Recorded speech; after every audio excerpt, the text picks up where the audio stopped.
Hello ladies and gentlemen, hope you guys are doing great. Hope you are doing splendid today. So right now I'm sure a lot of you are probably rocking the most powerful DPS build you can find in the game, and I will not blame you. That seems to be the logical thing to do. But ladies and gents, we are going to be looking at some of the really good support abilities in the game that got slept on because they don't deal outright damage, or they don't have like a really big damage numbers.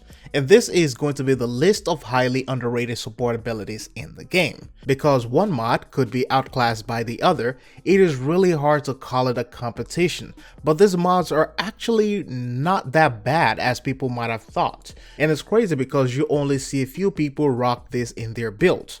The first one is going to be Battlecry for the Interceptor. While most Interceptor could give a damn about their squad mates, I know. It's in their nature, don't blame them. Battlecry is a really good mod when you start getting into that high level difficulties. The good thing about this ability is that it removes status effects. Now in Grandmaster 2 and Grandmaster 3, status effects will kill you faster than any direct attack, and it's not a joke. Like one little flame or toxin here and there, or freeze attacks here and there will kill you before any bullet will. So those ice, toxin, fire, and electric damage, you can easily remove them in an instant. Casting this ability will wipe them off and stay active for a few seconds, and that is one of the really cool things that makes this amazing. Plus, the cooldown of this ability is also not that bad, so you can really cast it from time to time. The next one is going to be Muster Points for Ranger.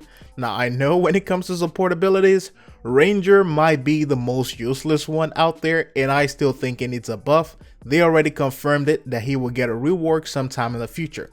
Now, unlike the Bulwark Point, this one doesn't just get popped after getting hit. It's not protecting anything, but instead it will boost your weapon damage, and we already have a leaked legendary version that boosts all damage as well, so that is going to be amazing. Now, while this is not the best for everything or the best of everything, it can be quite useful when you get in that corner and you're peeking at your target. And because the Bulwark Point will get popped by anything higher than a hard difficulty, the Muster Point is going to be that way to go when it comes to small corners, or even any of the little things or basic things that you do in the game. Up next we have Battlecry for the Colossus, and this is crazy. Colossus already has two good support abilities, but this one is kind of underused by a lot of players. And I know a lot of you were probably expecting me to say Shield Pulse, but I actually see more Shield Pulse than I see Battlecry. Battlecry is underappreciated because it draws aggro to you, and that's why a lot of people don't want to use it. And to me, I'm looking at it thinking, as a Colossus, you're supposed to be taking damage, tanking damage, and drawing aggro. Another cool thing about this ability is that it debuffs targets, so whenever you cast it, you draw aggro, they start looking at you, start pulling towards you, but you also lower their resistance by 33%. And to be honest, that is really nice. That means the enemy is fighting you at 67% of their health, and that is really good. Now if you combine this with other debuff abilities, you will be melting your targets. Now I know it's also like a death sentence to use this ability, so I suggest that you fly towards your target, cast Battlecry, then back off, pull up your shields, and that's how you do it. So this is a really great ability. I suggest that you try it out if you haven't been using it before. Lastly, we have the Quickening Field for the Storm Javelin. And I have to say, this is one Javelin that needs something a little bit better, a little bit stronger. And even when it comes to both support abilities, few people use them to begin with because the wind wall gets melted and destroyed from time to time. It's pretty much in a similar state as the Bulwark Point. So we're going to be looking at the Quickening Field for the Storm. And this also has a lot of damage potential. Just like the Ranger's Bubble, this one will reduce the cooldown of all your abilities. This also means that you can cast your abilities more than usual.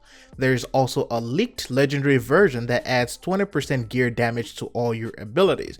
So if you combine this with Muster Point and have a Colossus Rally Cry with an Interceptor target beacon, Man, that's a lot of damage. You're going to be melting bosses and melting enemies like crazy. So I suggest that you check this out. I suggest you try it out because you don't know what you're missing if you haven't tried this yet. So we have these 4 support abilities that are underrated. We have Rally Cry, Battlecry, Muster Point, and we also have Quickening Field. Hopefully a lot of people will use it a lot more once we start seeing the legendary versions in the next big update.